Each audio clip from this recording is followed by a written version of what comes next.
السلام عليكم ورحمة الله تعالى وبركاته. مرحبا بتلاميذ السنة الثانية بكالوريا بقناة Mon Joker SPT.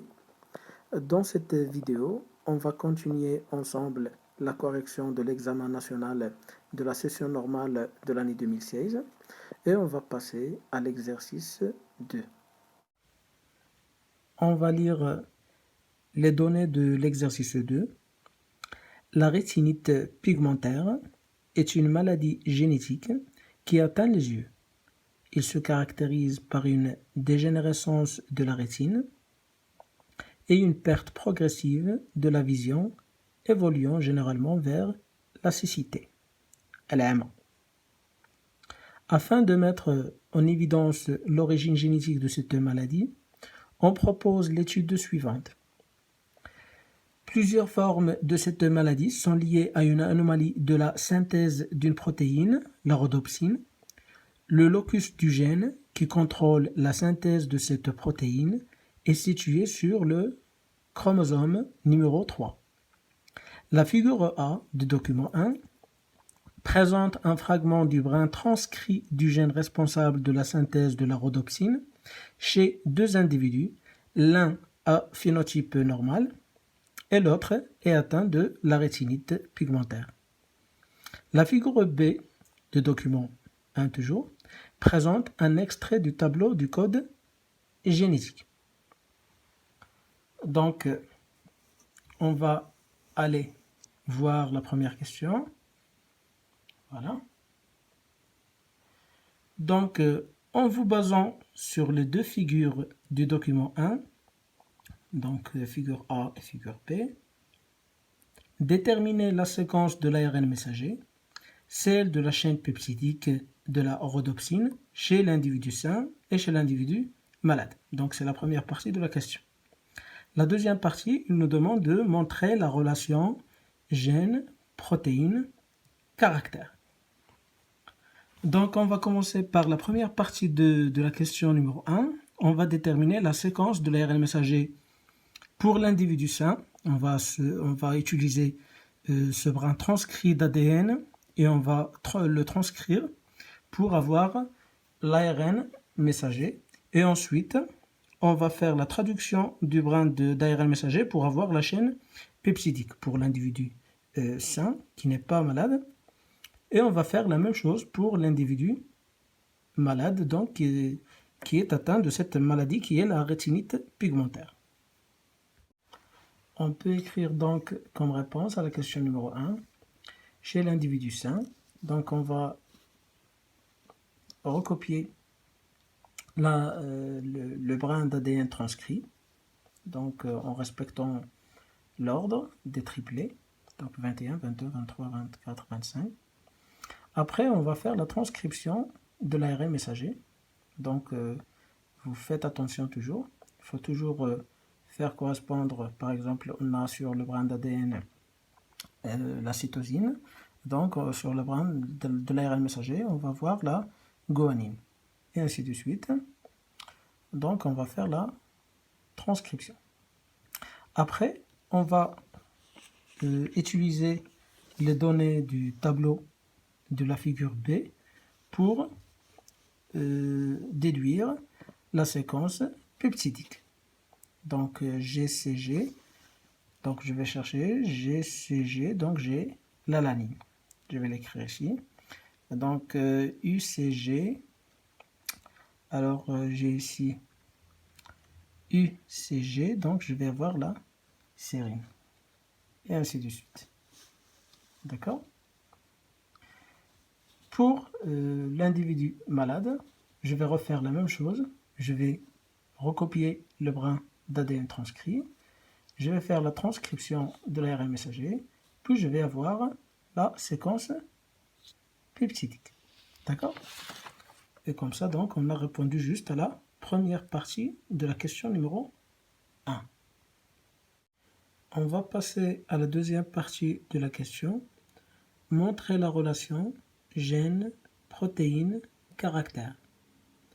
Donc pour cela, je vais revenir sur notre réponse sur la première partie de la question. Donc, comme vous voyez ici, si on compare le brin d'ADN de l'individu sain avec le brin d'ADN de l'individu malade, on s'aperçoit qu'au niveau du 23e triplet, donc ici, on voit qu'il y a une mutation par substitution du deuxième nucléotide, qui est la cytosine chez l'individu sain, qui a été substituée par le nucléotide adénine. Et cette substitution, cette mutation au niveau du gène, au niveau de l'allèle responsable de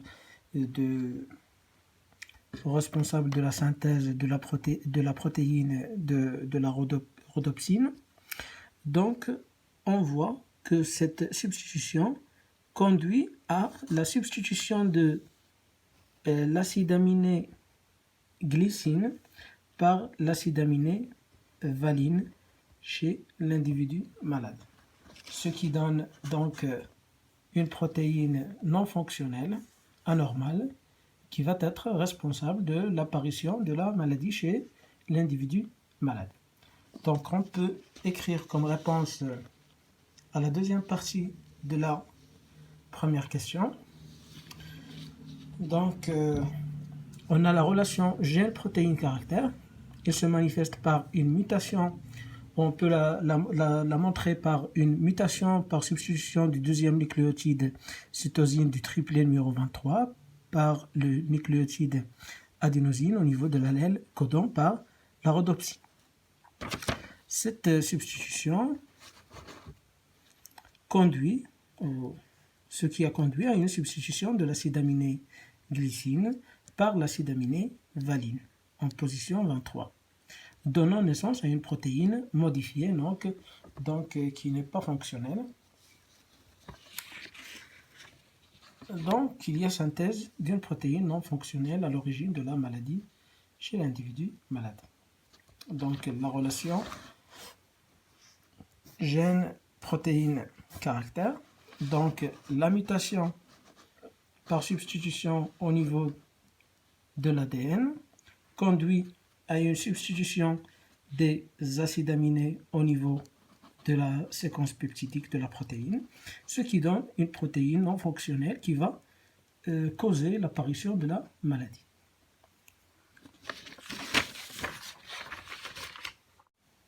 On va lire la suite de l'exercice 2. Le document 2 représente l'arbre généalogique d'une famille dont certains membres sont atteints de la rétinite pigmentaire.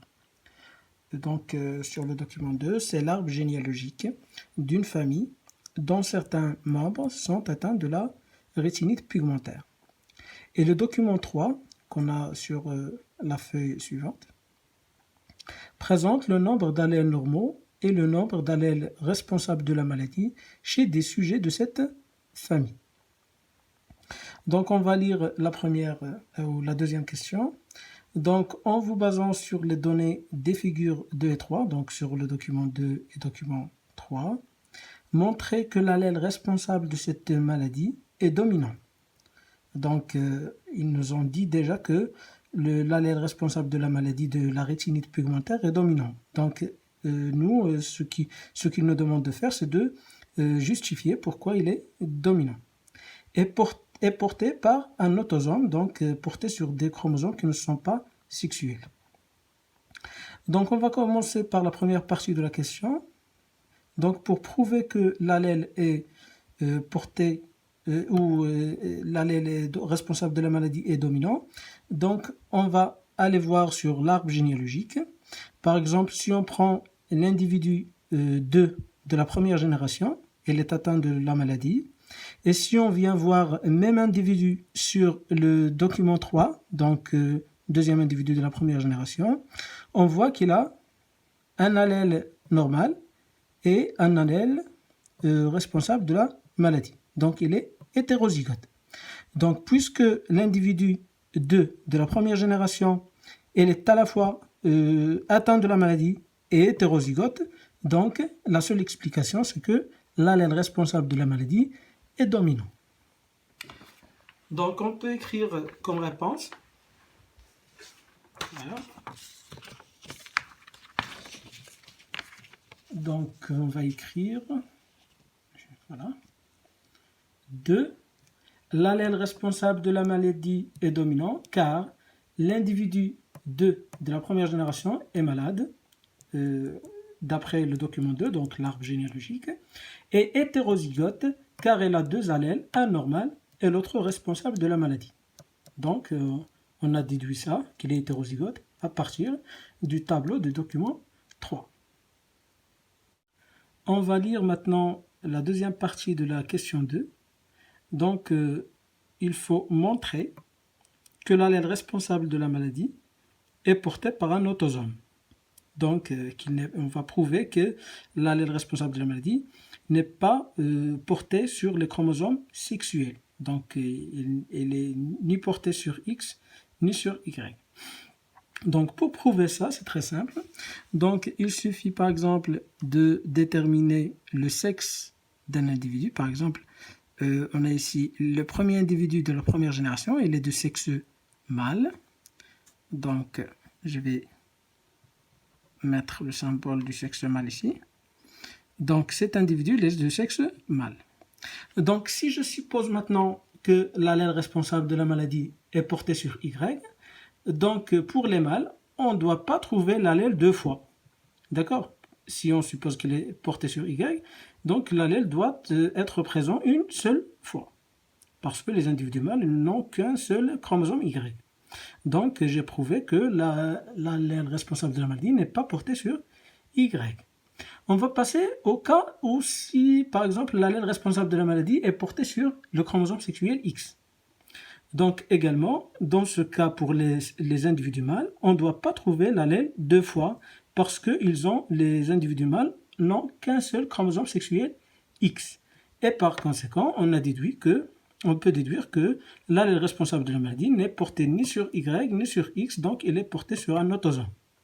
Ou il suffit d'écrire simplement que puisque tous les individus possèdent 2 exemplaires de l'allèle, donc il n'est pas porté sur les chromosomes sexuels.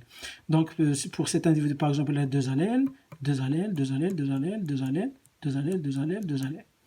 Donc, on peut le démontrer de ces 2 façons, soit la première, soit la deuxième. Et on peut écrire comme réponse. Voilà.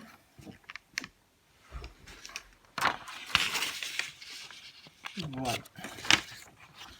Donc, l'allèle responsable de la maladie, voilà. Deuxième partie de la question. Le caractère, je ne sais pas si vous arrivez à voir. Le caractère est non lié au sexe, car les individus de sexe mâle et ceux de sexe femelle possèdent 2 allèles du gène étudié, comme on peut le voir sur le tableau document 3. On va passer à la dernière question de l'exercice 2, donc la troisième question. Dans le cas d'un mariage entre troisième individu de la troisième génération et quatrième individu de la troisième génération, donc entre ces 2 individus de la troisième génération, donc ce mariage, voilà, et on va voir, voilà, ils nous disent de calculer la probabilité pour que ce couple donne naissance à un enfant sain. Donc on va calculer la probabilité que ces 2 individus, que notez bien qu'ils sont atteints de la maladie, on va calculer la probabilité pour avoir un enfant sain qui ne porte pas l'allèle responsable de la maladie. Et justifiez votre réponse à l'aide d'un échiquier de croisement et on va utiliser le symbole R majuscule, R minuscule pour désigner les allèles du gène de la rhodopsine. Nous, on sait déjà que l'allèle responsable de la maladie est dominant, donc on va utiliser grand R pour l'allèle dominant responsable de la maladie et petit r de l'allèle qui ne cause pas la maladie. Donc, la première chose qu'il faut faire, il faut déterminer le phénotype des parents. Donc, il est très clair ici sur l'arbre généalogique que les 2 parents sont atteints de la maladie. La deuxième chose, il faut déterminer leur génotype. Par exemple, si on prend l'individu 3, c'est un enfant d'une femme atteinte de la maladie et d'un homme qui a un phénotype sain. Donc, puisque l'allèle responsable de la maladie est dominant, donc ça veut dire que le père ici, il est homozygote, il ne porte pas d'allèle responsable de la maladie. Et par conséquent, il va donner l'allèle qui ne cause pas la maladie, le petit r, et sa maman lui a transmis l'allèle responsable de la maladie. Donc l'individu 3, il est hétérozygote, grand R, petit r.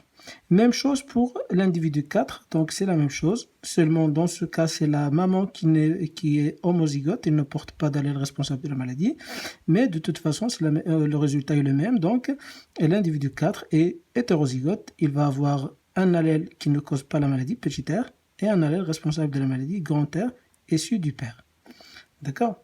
Et on va schématiser ici, je vais vous montrer comment présenter la réponse.